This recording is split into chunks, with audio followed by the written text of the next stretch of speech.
வணக்கம். நான் உங்கள் பிரசன்னா, தேர்ட் விஷன் சேனலுக்காக. நண்பர்களே, இன்றைக்கி நம்ம பார்க்கக்கூடிய விஷயம் என்னென்னா, நம்மளுடைய லைஃப்பில் நம்ம ஏதாவது ஒரு விஷயம் ட்ரை பண்ணும் பொழுது விமர்சனம், அந்த விமர்சனத்தை எப்படி நம்ம சமாளிக்கிறது, எப்படியெல்லாம் நம்ம சமாளிக்கலாம் அப்படிங்கிற ஒரு விஷயத்தை தான் நம்ம இன்றைக்கி பார்க்க போகிறோம். இன்றைக்கி நம்மளோட லைஃப்பில் முன்னேறும் போது நம்மளுடைய வீட்டாராக இருக்கட்டும், நம்மளுடைய ஃப்ரெண்ட்ஸுங்களாக இருக்கட்டும், அவங்க உடனடியாக உங்களை பாராட்ட மட்டும்தான் செய்யணும் அப்படிங்கிற ஒரு விதிவிலக்கு கிடையாதுங்க. அப்படி அவங்க பாராட்ட மட்டும்தான் செய்கிறாங்க அப்படின்னு சொன்னால் அவங்க நம்மளுக்கு வெறும் நம்ம செய்கிறதுக்கான சூப்பர் அப்படின்னு ஒரு உத்தரவாதம் தவிர நம்மளை புகழ்ச்சி பண்ணணுன்றதுக்காக மட்டும்தான் பண்ணுறது. அதே நேரங்களில் சில நேரங்களில் சில பேர் நம்மளை சொல்லுவாங்க, இது உன்னால் முடியாது, உனக்கு வயசாகிடுச்சு, உனக்கு இது தேவையா, இந்த நேரத்தில் நீ இது பண்ணி எப்படி அதை வெற்றி பெற போகிற, அதனால் இதெல்லாம் உனக்கு அவசியம் இல்லாது அப்படின்ற மாதிரி சொல்கிறாங்க பார்த்தீங்களா. அந்த மாதிரி உள்ளவங்க சொல்லும் பொழுது தான் நம்மளுக்கு ஒரு வேகமும் நம்மளுடைய பார்த்தீங்கன்னா முயற்சி இன்னும் ஜாஸ்தியாக நம்ம இருக்கும். சரிங்களா. எப்பயுமே அடுத்தவங்க நம்மளை பற்றி பேசும்பொழுது எதிர்மறையாக சொல்லும் பொழுது அது எதிர்மறையாக மட்டும் எடுத்துக்காமல், ஒருவேளை அவங்க எதிர்மறையாக சொல்கிறாங்க அப்படின்னா கூட அதில் அவங்க சொல்கிறதுல என்ன உண்மை இருக்குது அப்படின்றத நம்ம உண்மையில் ஒரு நிமிஷம் உட்காந்து அதை நம்ம ஆராயணும். ஒருவேளை அதை நம்ம மாற்ற வேண்டிய விஷயமா இருந்துச்சு சொன்னால் நமக்குள்ளே மாற்ற வேண்டிய விஷயங்களை சில விஷயங்களை மாற்றி தான் ஆகணும். அப்படி இல்லை அவங்க நம்மளை வெறும் நம்மளை இறக்கிறதுக்காக மட்டும் தான் சொல்கிறாங்கன்னு நம்ம நீங்கள் மைண்டில் எடுத்துக்கிட்டிங்கன்னு வச்சுக்கோங்களேன், அவங்கள பெருசாக அதை மைண்ட் பண்ணாதீங்க. பட் சில விஷயங்களை உள்ளே வச்சுக்கோங்க. அவங்களுக்கு நீங்கள் பதில் சொல்ல போகிறது நீங்கள் முயற்சித்த அந்த ஒரு விஷயத்துலேருந்து வெற்றியை நீங்கள் காமிக்கிறது தான் பெரிய ஒரு உத்வேகமாக உங்களுக்கு இருக்கும். அதாவது சில நேரங்களில் நம்மளை சுட்டி காட்டும் பொழுது அது முன்னேறதுக்கு தடையாகவும் இருக்கலாம், முன்னேறதுக்கு பார்த்தீங்கன்னா உத்வேகமாக இருக்கலாம். அதை எப்படி எடுத்துக்கிறோம், அதை எப்படி கையாளுறோங்கிறது தான் அதை சமாளிக்கிற விஷயங்கள். விமர்சனங்கள் இன்னைக்கு எங்கே இல்லைங்க, எந்த இடத்துல இல்லைங்க. ஒரு நல்ல ஒருத்தர் பார்த்தீங்கன்னா சமூக சேவகம் ஒருத்தர் செஞ்சுக்கிட்டு இருக்காங்க அப்படின்னு சொன்னால் அதை எப்படி எடுத்துக்கிறோம், ஒன்று வாங்கும் பொழுது நமக்கு தேவையான பொழுது பார்த்தீங்கன்னா ஐயா சாமின்னு வாங்கிக்கிறோம், இல்லைன்னா அதை இல்லை ஒரு தோழனா அதை பார்த்தீங்கன்னா நம்ம அதை பங்கு பெற்றுக்கிறோம். அதே நேரத்தில் அவங்க இடத்துல நம்ம போய் வாங்க முடியல, அங்கே நம்மளால் உள்ள நுழைய முடியலன்னு சொன்னால் நம்ம உடனே என்ன பேச ஆரம்பிச்சிடறோம், அவனுக்கு நல்ல வழியில் வந்துருந்தான் ஒழுங்காக செலவு பண்ணுவான். இந்த விமர்சனம் யாருக்கு இல்லை? நல்லா நடிக்கிறவனுக்கு இருக்கு, நல்லா கொடுக்குற கொடையா கொடுக்குறவனுக்கு இருக்கு, யாருக்கு இல்லை? இந்த கடவுளே நமக்கு நம்ம கேட்டதை சரியான நேரங்களில் கொடுக்கலன்னு சொன்னால் அந்த கடவுளே பழி போட்டு தானே இருக்கும் நம்ம இது வரையும். விமர்சனம் யாருக்குங்க இல்லை? ஸோ விமர்சனம் வந்துருச்சுன்றதுக்காக நீங்கள் கோபப்படக்கூடாதுங்க. முதல்ல நம்மளே கேட்டு பார்க்கணுங்க. உண்மையிலேயே அவங்க சொல்லிட்டு இருக்கிறது எதுனா ஒரு அர்த்தம் இருக்குதா? அப்படி இருக்குதுன்னு சொன்னால் நம்ம அதை மாற்றுறதுக்கு ட்ரை பண்ணலாம். அப்படி உண்மையாக இருந்துச்சுன்னு சொன்னால் நம்ம அவங்கள ஏற்றுக்கிட்டு ஆமாம் நீங்கள் சொன்னது சரிதான் நீங்கள் சொல்லணும்னு கூட அவசியம் கிடையாது.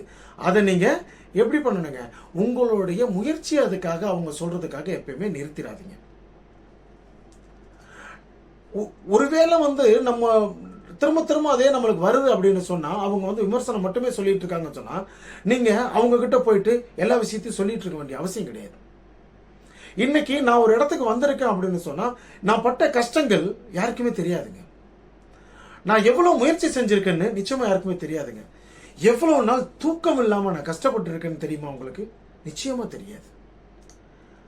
அந்த இரவுகளுக்கும் என்னுடைய தலையணங்களுக்கு மட்டும் தெரியும் என்னுடைய கஷ்டங்களும் என்னுடைய யோசனைகளும், நான் என்ன செய்ய போகிறேன், எப்படி இருக்க போகிறேன்றது. இந்த மாதிரி தான் ஒவ்வொரு முயற்சி செய்கிறவங்க கிட்டையும் இருக்கக்கூடிய பதில்கள் நிறைய இருக்கும். அது எல்லாத்தையுமே மற்றவங்க கிட்ட சொல்லி வார்த்தையால் புரிய வச்சிட முடியுமான்னு கிட்ட கண்டிப்பாக முடியாதுங்க. விமர்சனத்தை கேளுங்க, ஆனால் அவங்க உங்கள் வாழ்க்கையை முடிவு செஞ்சிட்டாங்க அப்படின்னு நீங்கள் எப்பயுமே அதை நினைக்காதீங்க. இன்னும் ஒரே ஒரு முக்கியமான விஷயம் நண்பர்களே, நம்மளை பற்றி விமர்சனம் பண்ணுறவங்க கிட்ட போய் பதில் சொல்லணும் அப்படிங்கிற எண்ணத்தை முதல்ல நிப்பாட்டிருங்க. அந்த மாதிரி வீண் பண்ணாதீங்க. அவங்களுக்கு நம்ம பதில் சொல்ல வேண்டிய அவசியம் கிடையாதுங்க.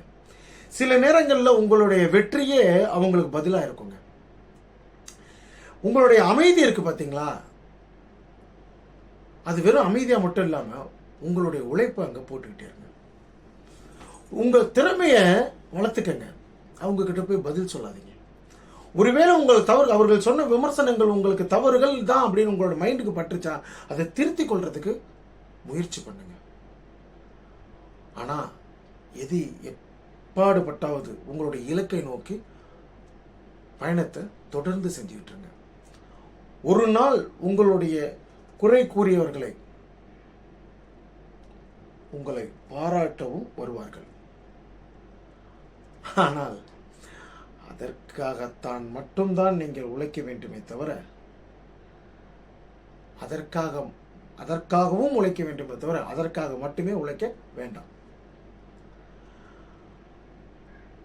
உங்களுக்கு எதிர்காலத்தில் உழைச்சிக்கிட்டே இருக்கணும் அப்படிங்கிறத விட ஒரு விஷயத்தில் வெற்றி பெற்றதுக்கு அப்புறம் அது எப்படி இருக்கணுங்க, அது நம்மளுக்கு பலன் தரக்கூடிய விஷயமா இருக்கணும். அதுக்கப்புறம் நம்ம வேலை செஞ்சு முயற்சி செஞ்சோம் பார்த்தீங்களா, அது நம்மளுக்காக உழைச்சிக்கிட்டு இருக்கணும். அதனால விமர்சனம் செய்கிறவங்கள யாரையும் நிறுத்தணும் இல்லை அது நம்மளை நிறுத்தக்கூடிய செவராக மாறிடும் அப்படின்னு எந்த காரணத்துக்காகவும் அதை அப்படி யோசிக்காதீங்க. அதை நம்ம எப்படி எடுத்துக்கணும் கேட்டிங்கன்னா, நம்மளை உயர்த்தும் படிக்கட்டாக அதை நீங்கள் எடுத்துக்கணும். மற்றவங்க என்ன சொல்ல போகிறாங்க அப்படின்னு நீங்கள் அதை பற்றி நினச்சி ஃபீல் பண்ணிக்கிட்டே இருக்கிறத விட உங்களை நீங்கள் நம்புங்க, தொடர்ச்சியாக முயற்சி செய்யுங்க. ஒரு நாள் உங்கள் பயணம் உங்கள் பதிலாக இருக்கும்.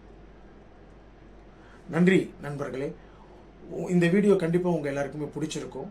லைக் பண்ணுங்கள், ஷேர் பண்ணுங்கள், கமெண்ட்டில் உங்களுடைய கருத்துக்களை தெரிவிங்க, சப்ஸ்கிரைப் பண்ணுங்கள்.